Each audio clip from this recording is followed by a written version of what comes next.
झालानाची आमची तिसरी सफारी दुपारची होती. दुपारी आम्ही जरा लवकरच तिकडे पोहोचलो.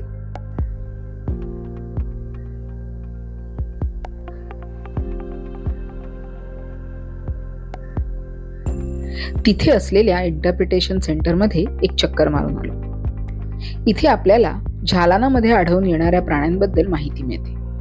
तसेच वेळोवेळी त्यांचे काढलेले फोटोजही इथे आपल्याला पाहायला मिळतात.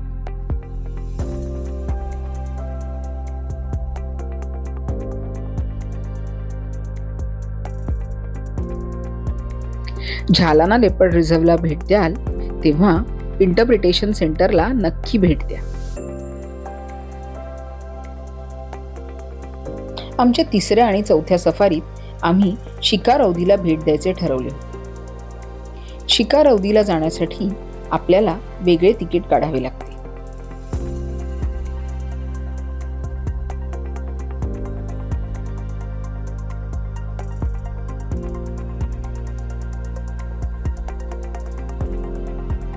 शिकारौदीला जाणारा रस्ता चांगला चढणीचा आणि वळणावळणाचा आहे.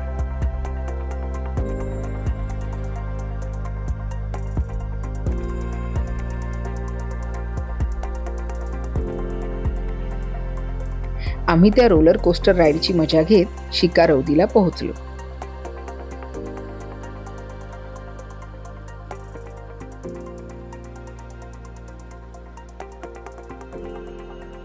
शिकारौदी ही पूर्वीच्या काळी राजा महाराजांच्या शिकारीसाठी टेहाळणीची आणि विश्रांतीची जागा, पण आता एक वास्तू म्हणून ती जतन केली गेली आहे. इथे बऱ्याचदा बिबळ्यांचा वावर दिसून येतो.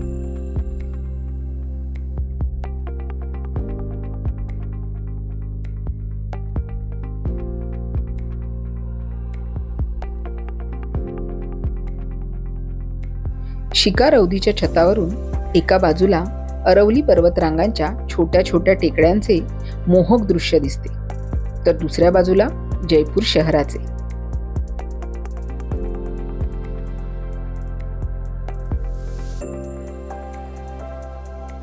इतक्यात आमच्या ड्रायव्हरला एका दुसऱ्या जिप्सी ड्रायव्हरचा फोन आला की पॅन्थर झोपा स्पॉटला राणा बसलाय.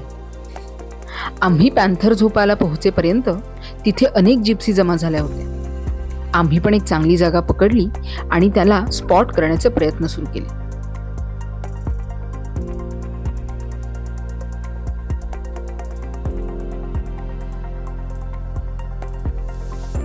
तो झुडपांमध्ये बसला होता. तो हळूच उठला आणि चालू लागला. काय उमद जनावर ते.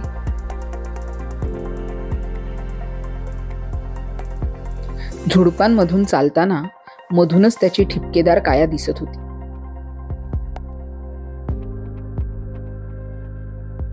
झुडपं हलताना दिसली की आम्ही त्याच्या मुवमेंटचा अंदाज घ्यायचो. बराच वेळ तो झुडपातून पुढे सरकत होता आणि आम्ही त्याच्या बरोबर बाजूच्या रस्त्यावरून त्याचा मागोवा काढत पुढे चाललो होतो.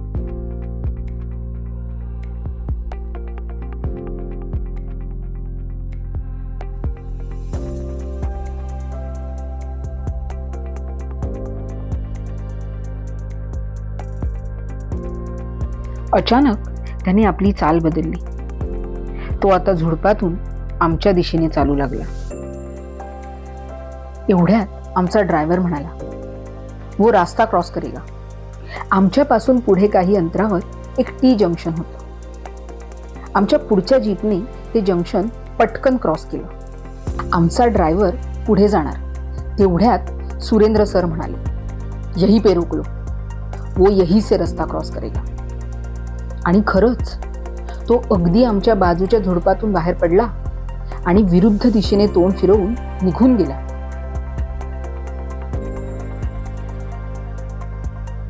आम्ही सगळेच जिद्दीने त्याच्या मागे निघालो.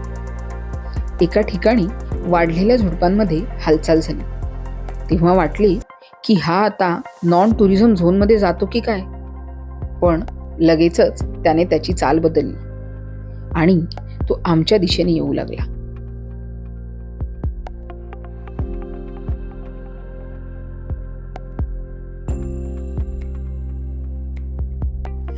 तो दिसत नव्हता, पण कळत होतं की झुडपातून तो रस्ता काढत आमच्या जवळच येतोय. आमचे कॅमेरे सज्ज झाले आणि तो बाहेर निघाला, आमच्या जिप्सीच्या मागून, सावध. अंदाज घेत तो पटकन उजवीकडच्या झुडपात शिरला. आम्ही सगळे परत त्याचा मागोवा काढत निघालो. सुरेंद्र सरांनी ड्रायव्हरला एक जागा पकडायला सांगितली.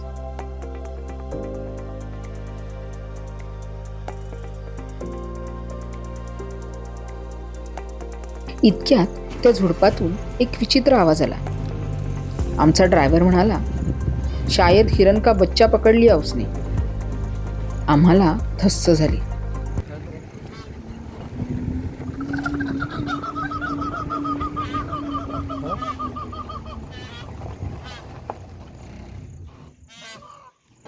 लेपर्ड काय ये तो यहाँ थोड़ा इस गड्ढे से उड़ा मेरे को ऐसा लग रहा कॅमेरे सज्ज ठेवून आम्ही त्याला स्पॉट करण्याचा प्रयत्न करत होतो. समोरच एक मातीचा टिला होता, ज्यावर बोरीची झाडे उगवली होती. त्यामागे काहीतरी हालचाल जाणवली. सगळेच त्याची मूव्हमेंट कॅप्चर करण्यासाठी सरसावले आणि तो त्या टिल्यामागून बाहेर पडला. जबड्यामध्ये नीलगाईचे पिल्लू होते. तो त्या पिल्लाला जबड्यामध्ये गच्च पकडून पुढच्या झाडीत निघून गेला. कॅमेऱ्याच्या शटरचे आवाज थांबतच नव्हते. आम्ही प्रथमच असे दृश्य बघितले होते. तो थरारक प्रसंग बघून आम्ही तिघही स्तब्ध झालो.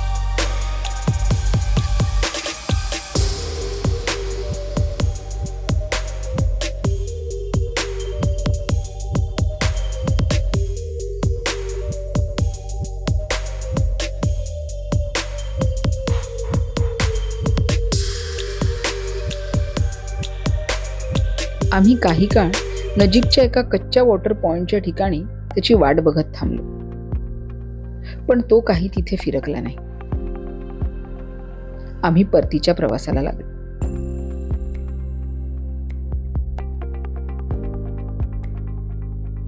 एका बाजूला 2 सफारींमध्ये चकमा देणाऱ्या रानाची सायटिंग झाल्याचा आनंद होता, तर दुसऱ्या बाजूला सारखा त्या नीलगाईच्या पिल्लाचा तो कैविलवाणा चेहरा आठवून मन भरून येत होते.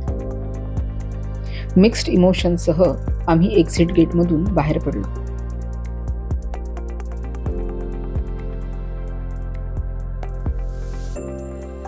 तुम्हाला आमचा चॅनल कसा वाटला हे नक्की कमेंट करून सांगा. असे छान छान व्हिडिओ बघण्यासाठी सबस्क्राईब करा आमचे यूट्यूब चॅनल अरण्यलिपी आणि त्रियात्री.